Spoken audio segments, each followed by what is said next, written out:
ஏழரை சனி ஆரம்பிச்சதுல இருந்து 12 ராசியில நிறைய வழிகளை அனுபவிச்சவங்க அவங்க தான். இழக்கிறதுக்கு ஒன்றும் இல்லைன்னு சொல்லி வாழ்க்கையில நிறைய கஷ்டங்களை அனுபவிச்சாங்க. பட் அதுல இருந்து ஒரு ரெக்கவரன்ஸ் பீரியடா இந்த பீரியட் அவங்களுக்கு சூப்பரா இருக்கும். திடீர் யோகம் தரும், திடீர் அதிர்ஷ்டம், ஒரு திடீர் பணவரவு மகர ராசிக்கு இந்த பீரியட்ல கடவுள் கொடுக்க போறார் அப்படின்னு சொல்லலாம். படிப்படியா கடனை அடைப்பாங்க, லோன் கிடைக்கிறதுக்குரிய வாய்ப்புகள் இருக்கு. கிரெடிட் கார்டு ஏதாவது பெண்டிங்ல இருந்துச்சுன்னா அல்லது அந்த கிரெடிட் கார்டால நிறைய தொல்லைகள் அனுபவிச்சா அந்த சிக்கல்கள் எல்லாம் அவங்களுக்கு சரியாகும்.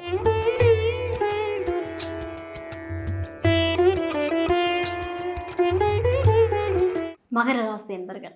இந்த மகர ராசி என்பர்களுக்கு சனி பகவான் வக்ரமானதுக்கு அப்புறம் என்ன மாதிரியான விஷயங்கள்லாம் செய்ய காத்துட்ருக்கார் சார்?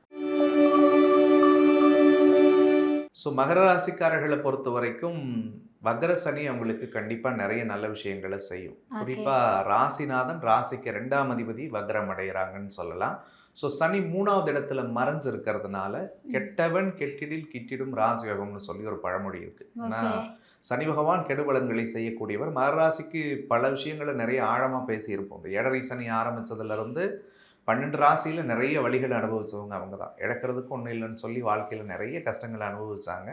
பட் அதுல இருந்து ஒரு ரெக்கவரன்ஸ் பீரியடா இந்த பீரியட் அவங்களுக்கு சூப்பரா இருக்கும். அதுல குறிப்பா பார்க்கும் பொழுது முதல் விஷயம், தடைப்பட்ட காரியங்கள்னு மகராசிக்காரர்கள் எதை நினைச்சாங்களோ அந்த விஷயங்கள்ல இருந்து அவர்கள் மாறுபட்டு வெற்றி பெறுவார்கள். ஏழரை சனி முடிஞ்சிருச்சுன்னு சொன்னீங்க சார், ஆனால் இந்த 5 மாசமும் ரொம்ப ஸ்லோவா இருக்க மாதிரி தான் இருந்துச்சு, நிறைய கஷ்டத்தோட தான் போயிட்டு இருக்கு லைஃப், பெரிய சேஞ்சஸ் கிடைக்கல, முடிவு கூட சரியா பண்ண முடியல, ஏதோ மந்தமாவே போகுது லைஃப் அப்படின்னு நினைச்சிட்டு இருக்கக்கூடிய மகராசிக்காரர்களுக்கு ஒரு தெளிவான முடிவெடுத்து வாழ்க்கையில் வெற்றி பெறுவதற்குரிய காலமாக அடுத்த 5 மாத காலம் நிச்சயமாக இருக்க போகுது அப்படின்னு சொல்லலாம்.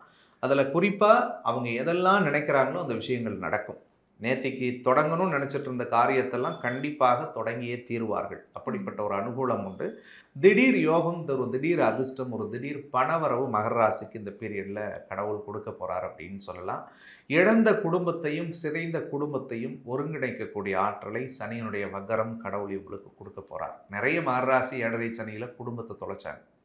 கணவன் மனைவியை பிரிஞ்சு வாழ்ந்திருப்பாங்க, அல்லது ஃபேமிலியில் நிறைய பிரச்சனைகள் வந்துக்கிட்டே இருந்திருக்கும், அல்லது நான் நல்லா இருக்கேன் சார், அப்பாவுக்கு சரியில்லை, அம்மாவுக்கு சரியில்லை, தம்பி தங்கச்சிக்கு சரியில்லை, அல்லது என்னை சுற்றி இருக்கிறவங்களுக்காகவே நான் வாழ்ந்து என் வாழ்க்கையை தொலைச்சிட்டேன் அப்படின்லாம் மகர ராசி நிறைய புலம்பி இருப்பாங்க. பட் அந்த கவலைகள் எல்லாம் மாறும்.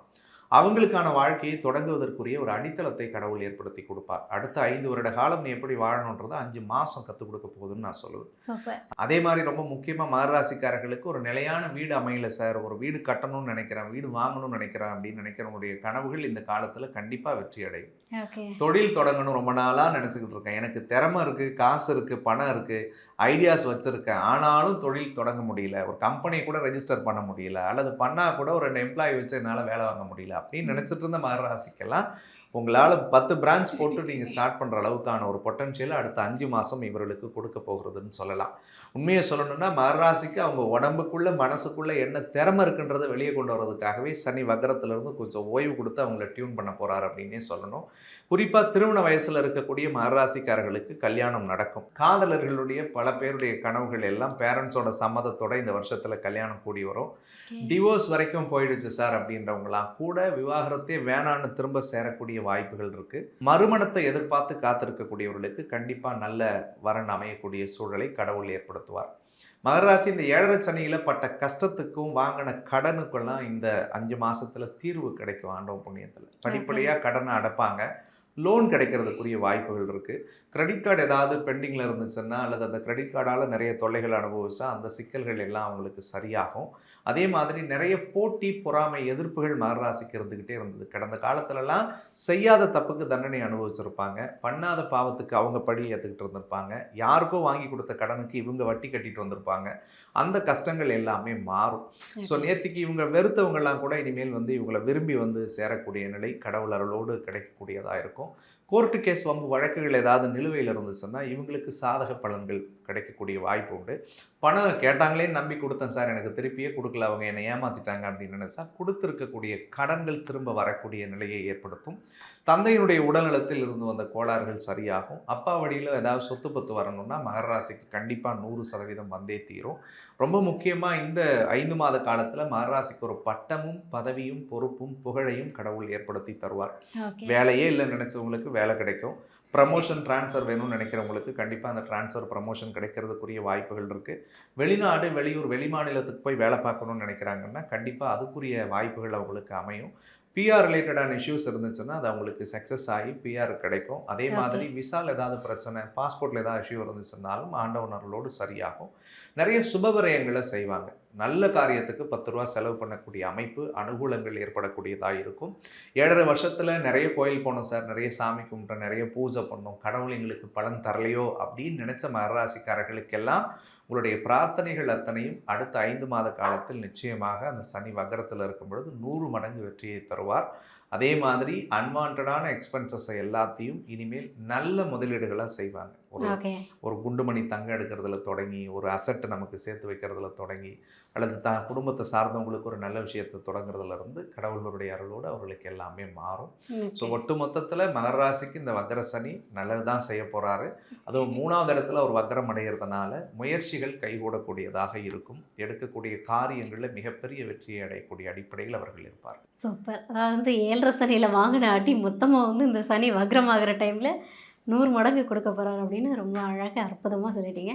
ஸோ இந்த விஷயத்தில் ரொம்ப கவனமாக இருக்க வேண்டிய ஒரு சுச்சுவேஷன் இருக்கும். மகராசிக்காரர்கள் உணர்ச்சி வசப்படாமல் இருக்கிறதுக்கு முயற்சி பண்ணணும். சின்ன விஷயங்கள் கூட எமோஷனல் ட்ரிகர் ஆகிடுவாங்க இந்த காலகட்டத்தில். ஏன்னா 2வது இடத்துல ராகு இருக்கிறதுனால டக்கு டக்குன்னு வார்த்தையை பேசிடுவாங்க. மனசில் வச்சுக்க முடியாத அவங்களால கள்ளம் கபடம் இல்லாத வெளிப்படையாக பேசக்கூடிய வார்த்தைகளில் கொஞ்சம் அவர்கள் நிதானத்தோடு இருக்கிறது நல்லதுன்னு சொல்லுவேன். 8வது இடத்துல ராகு இருக்கிறதுனால கோச்சார ரீதியாக 8ல் ராகு இருந்துச்சுன்னா சர்ப்பதோஷம் இருக்குன்னு சொல்லுவாங்க. ஃபேமிலியில் இல்லற வாழ்க்கையில் இருக்கிறவங்க கொஞ்சம் விட்டு கொடுத்து போகணும். என்னதான் நல்லா இருக்குன்னு நானே ஆறுதலுக்கு சொன்னாலும் கூட கணவன் மனைவியாக இருந்தால் கொஞ்சம் புரிதலோடு நடந்துக்குங்க. தேவையில்லாத சண்டை சச்சரவுலாம் குடும்பத்தில் வரும். அதே மாதிரி அன்வான்டான இல்லீகல் ரிலேஷன்ஷிப்ஸ் அண்ட் அஃபேர்ஸ் அந்த காலத்தில் என்டர்டெயின் பண்ணும். அதிலையும் கொஞ்சம் கவனமாக இருக்கணும். ஸோ கண்மூடித்தனமாக அதீத அன்பையும் அதீத பாசத்தையும் அதீத காதலையும் கொடுக்காதீங்க யார்ட்டையுமே. தகுதி அறிஞ்சு உங்கள் அன்பை கொடுங்க, காதலை கொடுங்க, உங்கள் நேரத்தை கொடுங்க. அதை ஒன்று தான் நான் அன்பாக சொல்லுவேன். ஸோ அதே மாதிரி பேசக்கூடிய வார்த்தை கம்யூனிகேஷன் ரிலேட்டடான விஷயங்களில் கவனமாக இருக்கணும். ஃபோனில் பேசினாலும் சரி, தெரியாதவங்களை பற்றி நீங்கள் எதையுமே டிஸ்கஷனில் கூட உட்காராதீங்க. நீங்கள் ஒன்று சொல்ல போய் அதை எடுத்துகிட்டு போய் பொண்ணுக்கு 10 இன்னொருத்தவங்கள்ட்ட அதை சொல்லுவாங்க. ஸோ அதிலெல்லாம் மகராசி கொஞ்சம் கவனமாக இருந்தால் போதும். மற்றபடி நல்லா தான் இருக்குது. சூப்பர். ஓவராலாக பொறுமையாக நிதானமாக இருந்துடணும். ஆயத்திறக்காத சாமி அந்த மாதிரி. Okay, super super. ஸோ மகர ராசி என்பவர்கள் எந்த கடவுள் வழிபாடு எடுத்துக்கிட்டால் சிறந்ததாக இருக்கும்? மகர ராசிக்காரர்களை பொறுத்த வரைக்கும் காவல் தெய்வ வழிபாடு அவர்களுக்கு மிகச்சிறந்ததாக இருக்கும். காவல் தெய்வம்னு சொல்லக்கூடிய ஐயனாரப்பனோ, சுடலமாடசாமி, மதுரை வீரன், ஸோ இவர்கள் எல்லாம் கோச்சார ரீதியாக நாகதோஷம் இருக்கிறதுனால அந்த தெய்வத்தை வழிபடும் பொழுது கடவுளுடைய அருளோடு அவர்களுக்கு ஒரு தெளிவு, தன்னம்பிக்கை, தைரியம் வரும். ஒரு அந்த 7.5 சனியில் அவங்க இழந்த ஒரு கான்ஃபிடன்ஸ் எல்லாம் அந்த காவல் தெய்வ வழிபாடு அவர்களுக்கு கொடுக்கும். ஸோ எந்த தெய்வம் உங்களுக்கு பிடிச்சிருக்கோ அந்த தெய்வத்தை நீங்கள் மனதார போயிட்டு வழிபடுங்க. கண்டிப்பாக அந்த தெய்வம் உங்களுக்கு பெரிய மாற்றத்தை தரும். முடிஞ்சால் அமாவாசை தினத்தில் அல்லது பௌர்ணமியில் போகும்போது இன்னும் அவர்களுக்கு மிகச்சிறந்த மாற்றம், தெளிவு, திருப்பங்கள் எல்லாம் வாழ்க்கையில் ஏற்படும். சூப்பர். மகரத்துக்கு மாற்றம் நிச்சயம். அப்படி தான் இருக்குது உங்களுடைய வார்த்தை. கண்டிப்பாக நீங்கள் சொன்ன விஷயம் அத்தனையும் நடக்கணும்னு நானும் கேட்டுக்கிறேன். Thank you sir. நன்றி.